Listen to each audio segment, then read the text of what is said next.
Assalamu alaikum and welcome to another episode of the Chocolate Shake. Inshallah, today I'd like to talk about not fearing the blame of the blamers. Now, I'm pretty sure that this is a subject that I talked about in the past and ideals that I've shared before, but part of being a human being is being reminded. I thought about this today and actually had a long conversation with an old friend concerning how it is that we are misunderstood, how people are misunderstood. And I think it's very important for young people in particular to know that throughout your life, when you do things that you consider to be uplifting, or when you're engaged in the activities of life and you're doing the best that you can do and how it is that you understand things, that sometimes people will misunderstand you. And that part of our going through life's sojourn, right? Part of doing your personal jihad and how it is that you decide to live your life as an individual, and particularly a moral individual, is that we have to come to the very complex reality that you will be misunderstood. People will project onto you things that are not necessarily what you are, what it is that you're trying to do, how it is that you want to live your life. And this can be sometimes most unfortunate. And when you're going through your evolution as a human being and you're trying to grow up, it stings, especially when the people closest to you are not quite understanding where you are or what you're doing or why you took a particular position on a particular thing, or, what was he thinking or what was she thinking when they said this or when they did that. And I'm here to tell you, especially the young folk, because, as you get older like me, you become cynical, and your cynicism becomes a help from Allah subhanahu wa ta'ala, right? God starts to help you as you become older with your cynicism. Now that might sound counterintuitive to where it is I'm going, right? But your cynicism can help you along the way, understanding that it is okay for people to blame. It's okay for people to project onto you or onto us because they really don't know where you are. They can only gauge where they think you are based on what it is they believe they see about what it is you're doing, what you're saying, or how it is you live in your life. But at the end of the day, only we can know exactly where we are in this game of life as we start to do our jihads. And when you come to your own summarization, when you do your own analysis on the self, and you believe that because you've done analysis now, not because you're tripping, not because you out here, you have some imaginations going on in your mind about your false self, but you have in fact taken some time out to do the hard work of doing self-analysis, that you have done some homework, as my friend that I just spoke to said, that you have come to the conclusion that you have the will, that you have determined that this is where I am, and I have the will to evolve myself spiritually. I have the will to engage in the spiritual jihad against the self, right? When you come to that determination that I in fact want to do this and I have the will, then what we have from there is we have to have the discipline. And when we get the discipline and you have done some self-analysis, then you can say to yourself, you know what? I've done some homework on myself and I'm in a position where I might not know everything. I may not be the smartest person on the planet, but you know what I do have? I do have good intentions, and I do have the wanting to be moral and to be a better person. Not just for myself, not just for my God or my religion, but for everybody around me. This is what I want to do for everybody around me. When you get to that point and you have done that analysis and you have done that work, and then you're starting to get blame, or people are projecting onto you things that you are really not about. When someone is saying that you are, in fact, you are a real butthole, brother, sister, you're a trip. You're able to say, okay, I understand that this person may not understand exactly where I am right now. And I don't have to engage in proving that I'm not a butthole.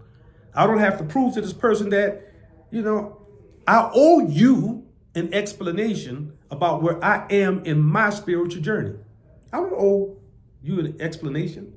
And I'm telling you as the sheikh that you have the freedom to do just that. You have the freedom to tell people, hold on, wait a minute, hold on. I know where you may be, or I can project onto you of where I think that where you may be.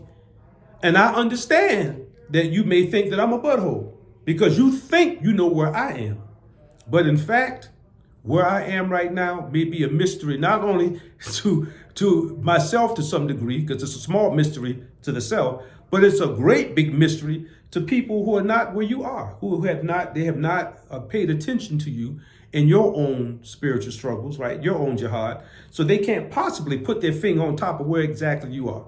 So if they have projections for you that they're going to put onto you, that you are a butthole, in fact, right, that you're not a good guy, that you had some type of bad intentions, then of course you just wipe off your shoulders and you understand that these people don't understand where I am. They don't understand where you are, and that's okay. So I wanted to take a moment out to speak on this because this is a reoccurring issue in my life as I look backwards to what it is that I've done in my life, knowing that when I lived, I always tried to do the right thing. And that's the most important thing about this conversation. Whatever we do in life, or whatever you do in life, always try to do the right thing in that moment. When you have choices to make, always make the better choice, or in your opinion, the best choice. And after you do that, you owe nobody anything. Anything that doesn't come out right, according to other people, it looks like, what is he doing or what is she doing? Then at that juncture, that's between you and your Lord. That's between you and the Creator. That's between you and your learning curve.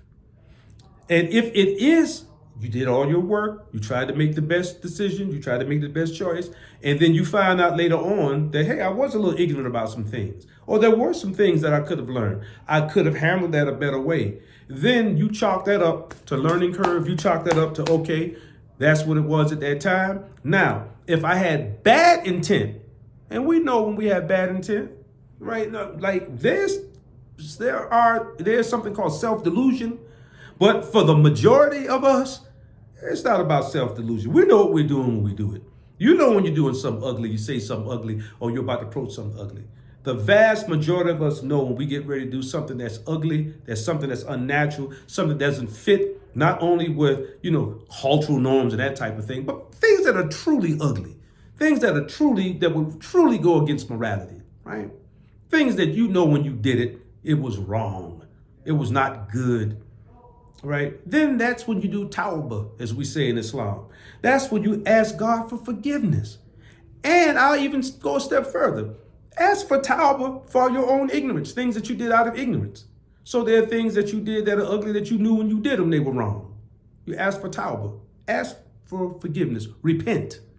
And for the things that you did on your learning curve in your spiritual jihad that you may have fallen short on because now you're older, you've evolved, and you have more information, you have more knowledge about these issues, then at that point, you do tawbah. You ask Allah to forgive you. However, you never let another person, you never let another man take their finger pointed at you and shake their finger at you as if to say that they're better than you, or as if to say that your intentions weren't pure.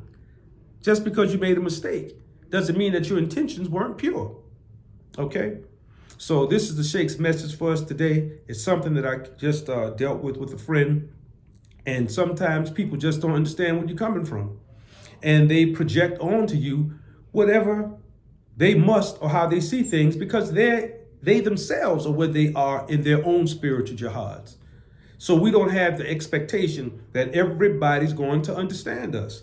And you have nothing, you should have nothing in you to feel like you have to prove to anybody what your intentions were when you did a thing 5 years ago, 10 years ago, 20 years ago. You never should have the feeling that you have to prove anything to anybody when you're dealing with your own spiritual evolution and your own spiritual jihad. That's what I'm saying. Okay? That's what we are. So if you're in the jihad and you're doing what you have to do to raise yourself up spiritually, and this is jihad against the self. People don't understand that's the spiritual struggle against the self. If you're in that mode and that's what you're doing and you're being misunderstood, it's okay. Let the blamers blame. Let the critics criticize. Concentrate on yourself and what it is that you have to do to cure the self, right? To evolve the self. That's my message for the day. All right.